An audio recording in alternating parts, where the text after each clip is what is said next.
Bien. Avanzamos y llegamos a una salida alternativa que en particular me encanta, como es la conciliación. Todos sabemos que el estar dentro de un proceso, ¿no?, es sin duda un desgaste no solamente para la persona, es decir, para la persona imputada, para la persona víctima, ¿no?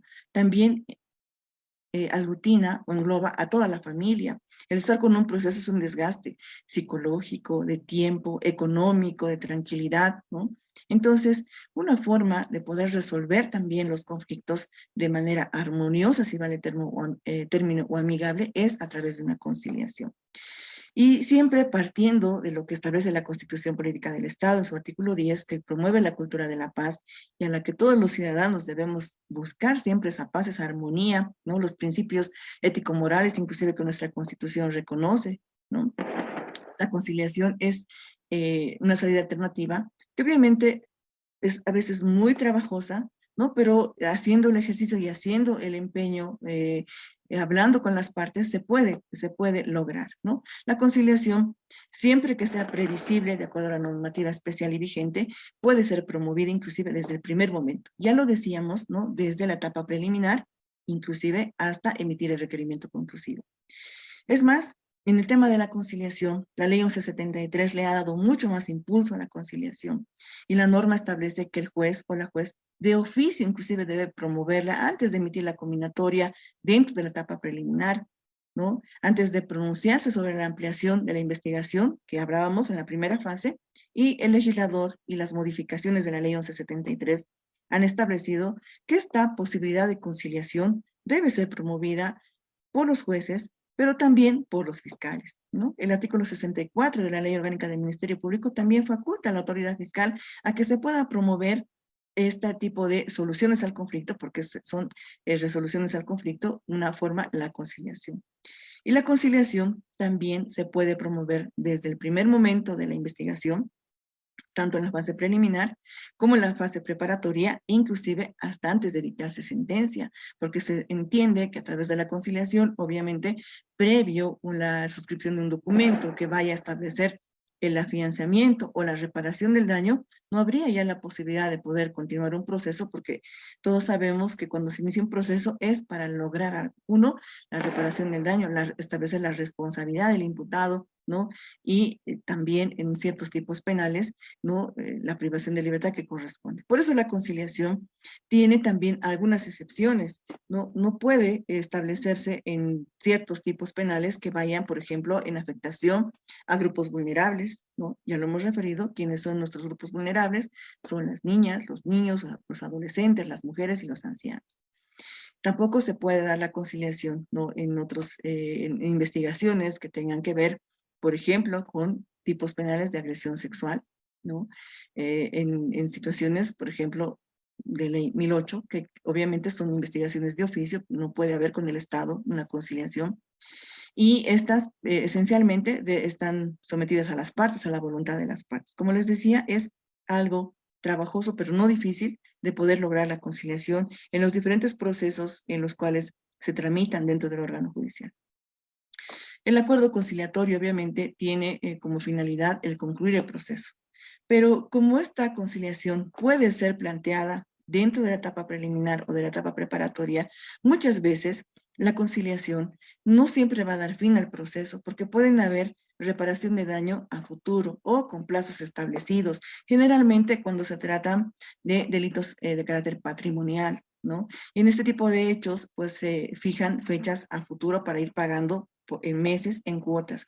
Entonces ahí no se puede dar la extinción, que también es un beneficio, solamente se suspenden los plazos procesales hasta que se cumpla con el compromiso asumido de forma total, ¿no? Cuando se cumpla aquello, la verificación de este cumplimiento va a dar lugar recién a la extinción de la acción penal. Y por el contrario, cuando no se cumpla con un acuerdo conciliatorio, eso da lugar a que la autoridad fiscal, la parte víctima o el querellante, pueda solicitar la reanudación del proceso. Sumado a ello, la burla al sistema judicial y la burla en relación al Estado. Porque se entiende cuando alguien concilia, ¿no? Son primero personas adultas lo hacen de manera voluntaria, sin que exista ningún tipo de presión sobre sus personas, y aquel compromiso que se asume excepcionalmente, ¿no? En algunos casos, porque también han habido situaciones, como ustedes saben, producto de la pandemia, pues ha impedido lograr que cumplan con sus acuerdos, ¿no? Ya sea por la situación económica, por la situación de salud, que aquello lo hemos visto afectado no solamente a nuestro país, sino a todo el mundo.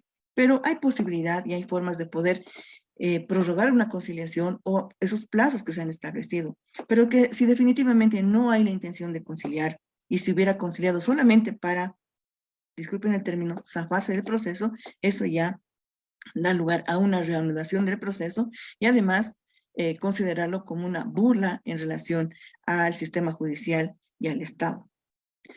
La conciliación, como les decía, tiene el beneficio de la extinción de la acción penal cuando se cumple. Hay conciliaciones exitosas, instantáneas, como se las llama, y que a través de la ley 1173, la ley inclusive ha establecido y el Ministerio Público tiene unidades especiales para poder lograr la conciliación. Lo que se tiene en materia civil, ¿no? Que conocemos por analogía, cuando uno va a presentar una demanda en materia civil, lo primero que tiene que agotar es la conciliación, ¿no?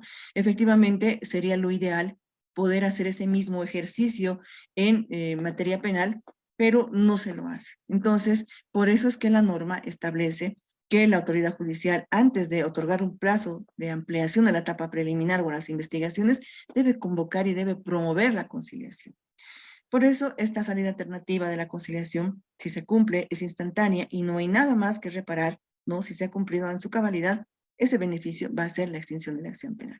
Como les decía, la ley 1173, que entre sus pilares tiene el evitar la retardación de justicia, evitar la mora procesar, evitar la dilación innecesaria, evitar también el hacinamiento carcelario, también le ha dado mucho más impulso al tema de la conciliación como una forma saludable de resolver el conflicto, efectivamente, solo en ciertos tipos penales. Esta resolución de conflicto es de manera armoniosa y permite terminar el proceso, terminar el conflicto para las partes, y lo cual tiene también un beneficio inclusive para el órgano judicial porque se cierra un proceso satisfactoriamente en la cual ambas partes pues ganan o renuncian a ciertas situaciones, pero lo que se permite es terminar el proceso. De la misma manera, la conciliación puede ser presentada inclusive hasta antes de dictarse sentencia. ¿Qué quiere decir esto? Que no está limitado a la etapa preliminar, a la etapa preparatoria, sino que ya en una fase de juicio, ¿no? Las partes lo pueden pensar, analizar, y siempre la recomendación de las autoridades está latente en todo momento, más aún cuando se tratan de delitos de carácter patrimonial, y puede ser presentada inclusive hasta faltando horas para dictarse sentencia, ¿no? La conciliación, como les decía, no prospera en casos en los cuales se involucren grupos vulnerables, ¿no? En asuntos que no sean conciliables, en esos definitivamente no procede la conciliación.